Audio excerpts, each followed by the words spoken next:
अब आप लोग सेकंड वाक का अर्थ देखिए। सेकंड वाक है, खा खाकर कुछ पाएगा नहीं, न खाकर बनेगा अहंकारी, सम खा तभी होगा समभावी, खुलेगी साकल बंद द्वार की। खा खाकर कुछ पाएगा नहीं, कवित्री कह रही है कि खा खाकर जीने से कुछ भी नहीं मिलेगा। अब आप ये देखिए कि खाना क्या है। यहाँ पर खाना खाने की बात नहीं की जा रही है, यहाँ पर सांसारिक भोगों को भोगने की बात की जा रही है। सांसारिक माया मोह में वासनाओं में लिप्त रहने की बात की जा रही है।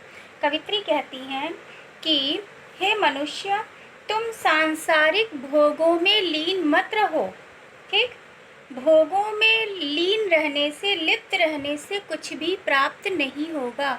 सांसारिक वासनाओं को भोग भोग कर कुछ भी प्राप्त नहीं होगा, क्योंकि भोग करने से मन ईश्वर से दूर हटता है, उससे ईश्वर की प्राप्ति नहीं होगी।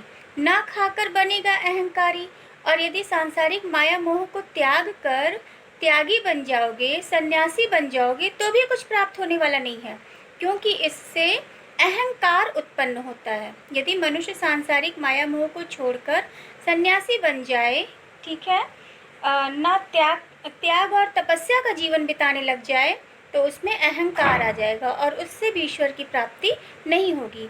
तो कवित्री क्या कह रही है, सम खा तभी होगा समभावी। सम खा मतलब समान रूप से जीना सीखो। ठीक, मध्यम मार्ग अपनाओ, न ज़्यादा त्यागी बनो न ज़्यादा भोगी बनो।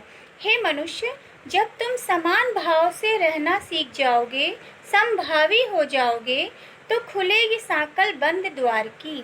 ठीक है, तो प्रभु के प्राप्ति का साकल, साकल मतलब होता है कुंडी, प्रभु की प्राप्ति की कुंडी, द्वार की कुंडी अपने आप खुल जाएगी। ठीक है, तो कह रही है कवित्री कि अपनी इंद्रियों को संयम रखो। ठीक, तभी तुम सुख दुख और भोग त्याग के बीच समान भाव से रहना सीख जाओगे। सुख दुख में, भोग त्याग में, हर स्थिति में जब समान भाव से रहना सीखोगे, तो इसी सम मनोदशा में प्रभु प्राप्ति के बंद द्वार तुम्हारे लिए खुल जाएंगे और तुम्हारा प्रभु के साथ मिलन होगा। समझ में आ रहा है? साकल माने होता है कुंडी। ठीक, ये जो कुंडी है, बंद द्वार की कुंडी, वो खुल जाएगी। कब खुलेगी? जब तुम समभावी हो जाओगे, हर स्थिति में समान भाव से रहना सीख जाओगे। ओके, थर्ड वाक्य देखिए, आई सीधी राह से गई न सीधी राह, सुषुम सेतु पर खड़ी थी बीत गया दिन आह, जेब टटोली कौड़ी न पाई, मांझी को दूं क्या उतराई।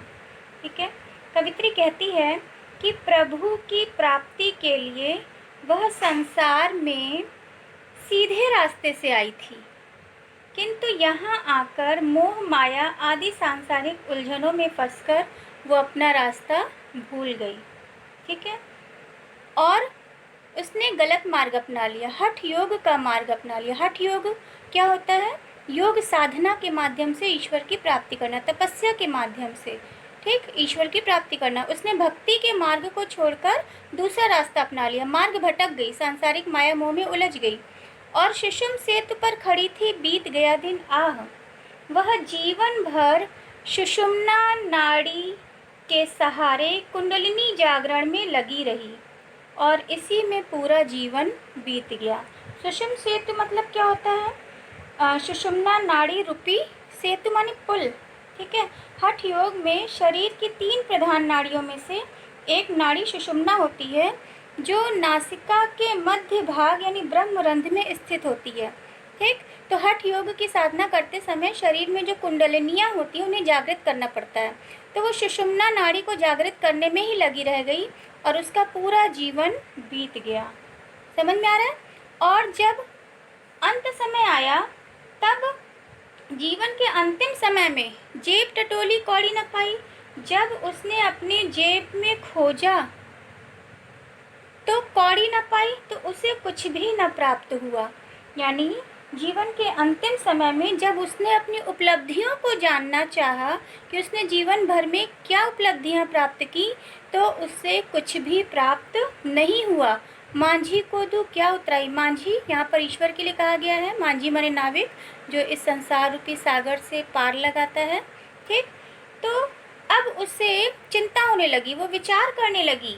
ठीक, सता रही थी उसे चिंता कि मांझी को दूँ क्या उतराई, अब मैं भव सागर से पार उतारने वाले प्रभु रूपी मांझी को उतराई के रूप में क्या दूंगी, अर्थात वह जीवन में कुछ भी हासिल न कर सकी।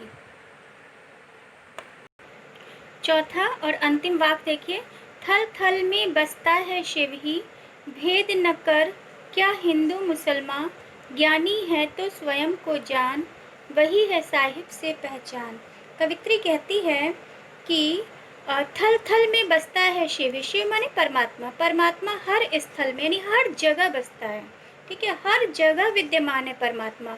तो भेद ना कर क्या हिंदू मुसलमान, इसलिए हिंदू हो या मुसलमान, उसे ईश्वर में भेदभाव नहीं करना चाहिए। उसे अपनाने में उसे ईश्वर को किसी भी रूप में अपनाने में भेदभाव नहीं करना चाहिए।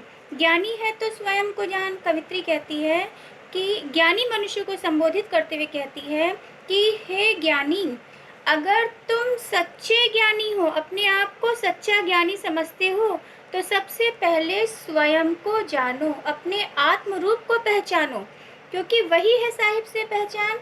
क्योंकि आत्मज्ञान से ही परमात्मा की पहचान होती है, क्योंकि ईश्वर तुम्हारे हृदय में निवास करता है। यदि तुम अपने आप को जान लोगे, आत्म स्वरूप को जान लोगे, तो स्वयं ही परमात्मा को पहचान लोगे।